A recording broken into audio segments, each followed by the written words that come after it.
Anyway, All right. We haven't talked about ball maintenance at all this show. Do you know that? I know we have never talked about ball maintenance, have we? I don't think we have, not in a grand scheme or No, and having we a did on conversation about it. Mondays on radical rundowns. We did, but Hmm. you know, Yeah, but we haven't talked about it. And I think it kind of goes by the wayside. We've made videos about it. yep, we have. And what I think happens is one, they're not our most popular video content. I think people are much more interested in new bowling balls because Yep. that's the ultimate fix. Hey, this ball doesn't hook as Yeah. much Yeah. anymore. Yeah. I don't want Yeah. to Right. go get the stuff taken care of. I don't want to get the oil Right. out and change my grips and Yeah. resurface. No, I just ching, swipe, New new ball. ball, New which ball. is great. Right. It's fine. We appreciate it. Yeah. Yeah. But if you're serious about, hey, I want to keep this ball around, I want to get the most performance out of it for many years, not just for, I don't know, 60 games. Yeah. There's no such thing as ball death if you know how to maintain a ball and bring it back to factory finish or life. When I had my pro shops, and that was a big part of my pro shop was the maintenance aspect. I had all my machinery out on the main floor. So I had my Haas resurfacer and I had my reviver oven right out there on the sales floor so that people can see, one, that it's, working, and two, they ask Right. questions like, hey, what does this do? What does that do? What is that ball doing in there? Right. And I say, well, after X amount of games, bowling balls, they have their performance based on how much oil they absorb and Hmm. how much surface they can create contact with the lane. Over time, bowling balls absorb so much oil that they become like a sponge where they can't absorb any more oil. And the surfaces, they kind of find a medium and They they, migrate towards the surface you're bowling on. right. So Right. it's important to adjust that. And where people have the biggest eye opening experience is it's not like one day you show up to bowling and then all of a sudden your ball doesn't hook. It happens gradually, just And you, yeah. Yeah. you start boiling water. It doesn't just boil as soon as you turn the heat on. Right. But you won't notice it sometimes because it's so gradual. It's so gradual, you Right. won't notice. And then you call me and say they changed the shot at my bowling center. Yeah, they change the shot, nothing hooks My there. ball's not hooking. I said, "You clean check the ball." No, My ball died. my ball died. Yeah. So, I used to put people on a little bit of a program and I'd say, hey, all right, well, and there's different programs for different bowling balls because not every ball needs the same amount of attention as others. So, like, you classify them into like dull and shiny. So, shinier balls are going to require a little less maintenance as far as surface goes. And they usually typically absorb a little bit less oil than a dull solid would. Right. So, people don't realize that the surface on a dull ball, say if it's finished at 500, 1500, will only take about 3, 4, 5 games to double as far as its surface. It could be out of the box at like 1200 scan, Right. and then you bowl 5 games, and all of a sudden it's at 3000. Yeah. So But touching ups, I'm sorry, but real quick. But one of the things you have to realize, the ball you started with, it mellowed out to some point, then it leveled off, and you liked it for a long time at that leveled off spot. mhm, Then you go back and start over, and then you don't like it again because you remembered it yeah, a month before when you liked the way when it was leveled off. So there's all stages, like Nick was saying. There's stages that the ball goes through. It's not always just cut and dry that I have a ball with 2000. I'm going to hit it with 2000 and bring it back. that's not it. Not it, because You got to under start that over. 2000 might have been 500. Yeah, and it usually is. That's It almost usually is. always the starting grit for Right. It's to do a 500. resurface. So, Yeah. Go ahead, like, Nick. I'm sorry. when people back in the day, when the lanes like tore up and tracked bowling balls like crazy, that's not really the case anymore. A resurface was like a big thing. Like, oh, I got to get my ball resurfaced. But now it only takes a few minutes on a Haas machine to get it back to factory surface. Right. It's on a 500 pad, maybe a minute to 2 minutes tops. And then a finishing pad, say if it's only 500, 1500, about half the time. I always go about half the time for the second round to finish it off. But oil extraction, I used to propose to people like every 60 games. And that's when you want to get the oil extracted. And if you're really into performance, do it more often. But the duller the ball, the more oil it's going to absorb typically.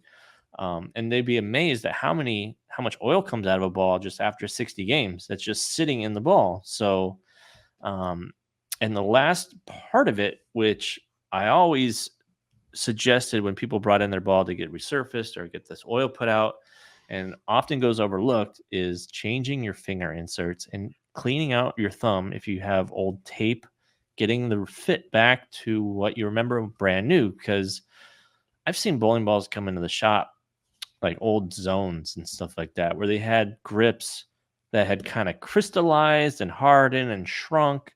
And they were probably the original grips that came in the ball. And this ball's like 15, 20 years old and has probably, I don't know, No, but they 15 to still 20 fit. years.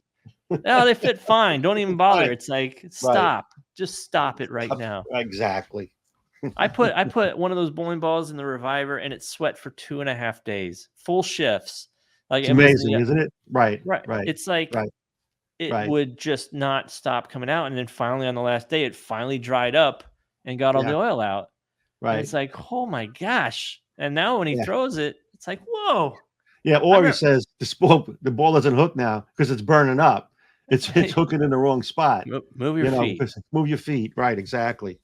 Yeah. Yeah. So Yeah. there was a question in the chat about revivers and all that, and we absolutely recommend them. But 130 degrees is the top of the tier of where you want to go.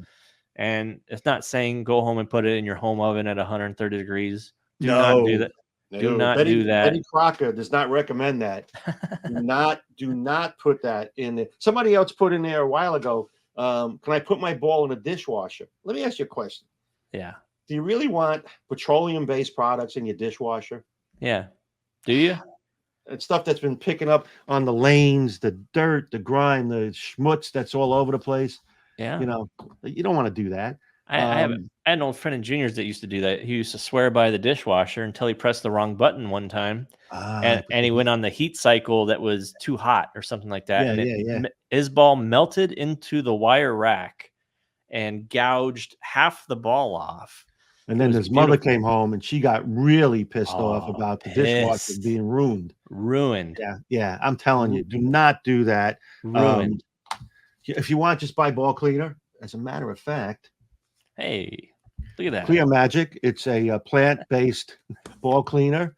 And this works really good. It cleans the balls. If you do this after you bowl, if you want to do it every time, you can. That's fine. Takes the junk that's on the surface out.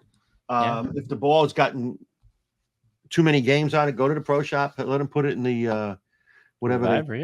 Reviver, I think Innovative actually makes a new Reviver oven. It's a smaller one than the pro shop version. Yeah, that it's regulated and it's made for bowling balls. So stuff like that. I mean, obviously it's expensive if you're not a pro shop, to do your own stuff. You got to be really into it to want to pony up and buy it. But get something that's made actually for bowling balls that can circulate the air and keep it at a low temperature. You don't need a ton of heat to get oil out of a bowling ball. No. You don't. And be careful, if you're thinking about home remedies, because it's just amazing. I saw a picture on the internet the other day about the guy at the hammer that looked like it blew up. Yeah, split in half. They put it in their oven. For how long and at what temperature to make it do that?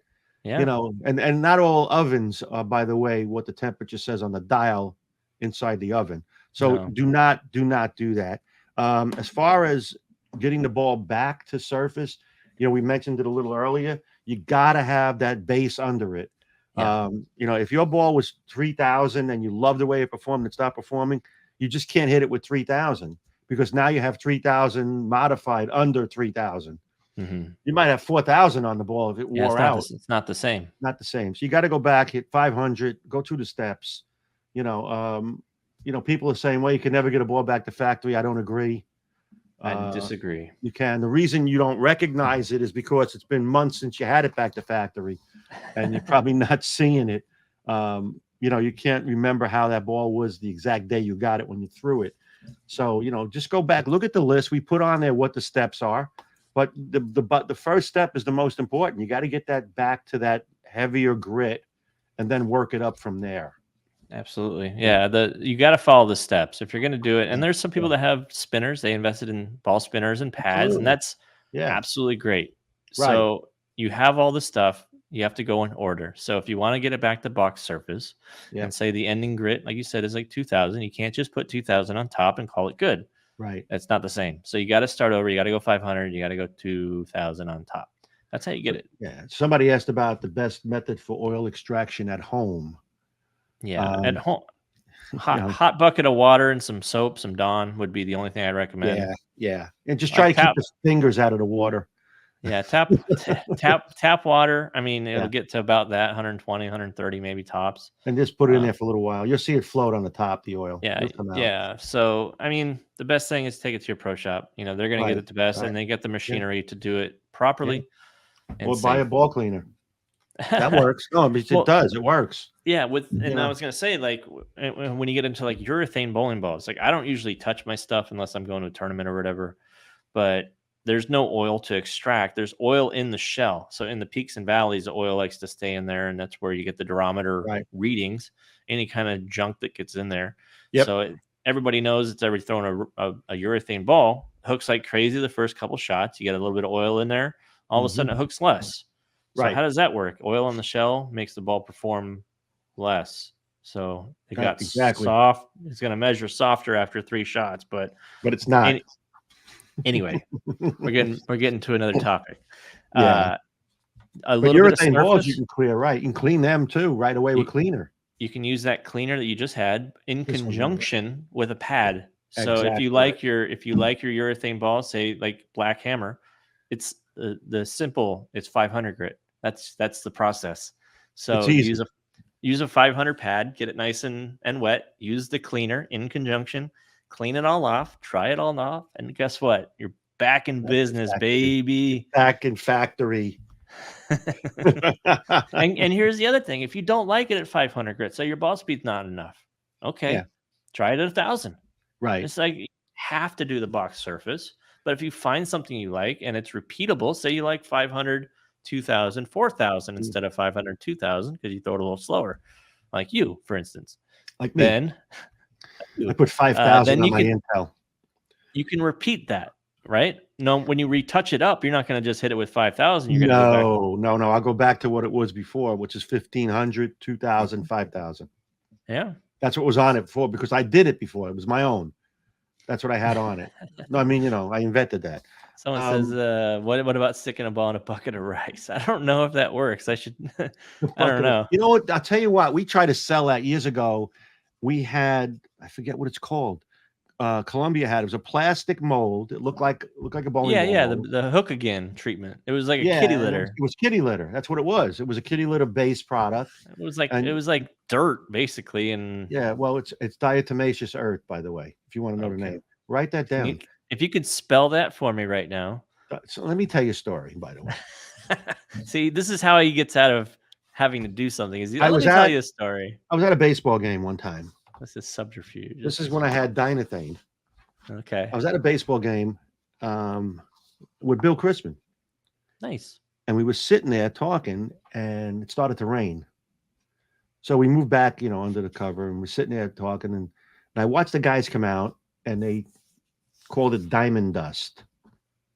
That's what they call it for the baseball field. But it's diatomaceous earth. I looked it up. Right? What is diamond dust? Diatomaceous earth. And I said, look how fast that absorbed the water. Mm-hmm. Can I put that in a bowling ball? And I did. I did. Okay. Did. And it absorbed oil so fast, it was rapid fire. It was unbelievable. Yeah, I don't remember which ball it was. It was one of my first Dynathane balls. And a matter of fact, at the trade shows, I would put a drop of oil on it while I was talking to the guy. And before I even shook his hand, the oil would be gone. Mm-hmm. It was that fast. But that's an additive that we use. Now, the problem was the diatomaceous earth was very abrasive. How do you spell that? Diatomaceous, D-I-A-tomaceous. And it was very abrasive. And what happened is the impellers, it ruined them. And the pouring, so we couldn't do them anymore. Wow. It reduced the life cycle of it. So, I mean, we didn't know,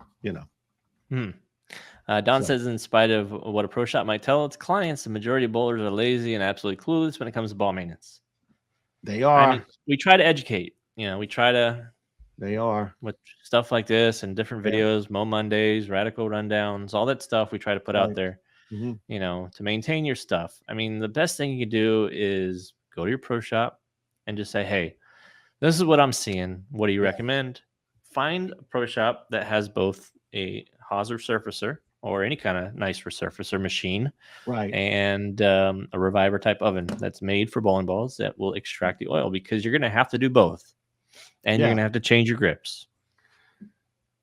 Don forgot to add the part that they're too cheap Hmm.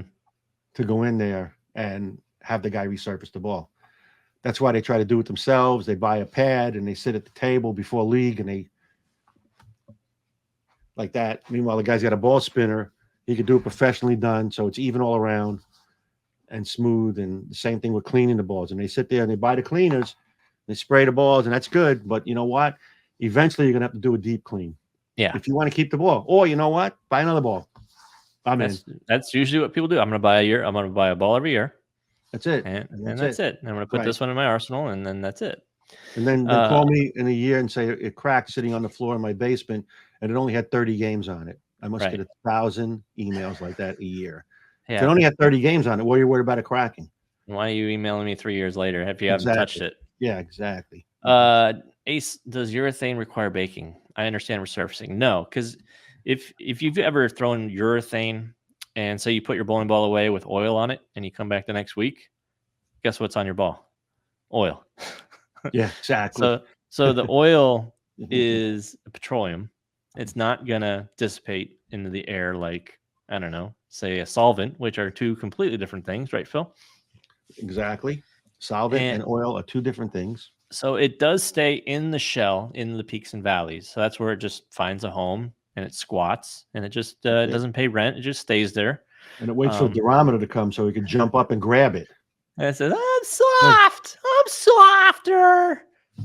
Stab me. Yep. I'm reading 62. Oh, that's Give me- science, folks. I need more people. Come over here. Now we're reading 61. There's more of us in this hall, in this crevice. Here, grab me that ramp. Don't start with the ramp.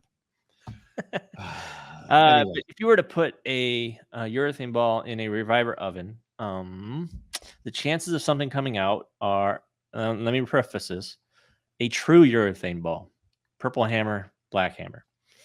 Certain bowling balls out there, something like new blue hammer, is not urethane. It does absorb oil at a rate that is so slow that That's legal. So there are other bowling balls out there that are urethane, but they're really urethane-like. So what a bad marketing tool that was for them. This ball's urethane. Now it's banned. Wait. It's really not all urethane. No, just kidding. I'm just kidding. Psych. April Fools. April Fools. I was joking.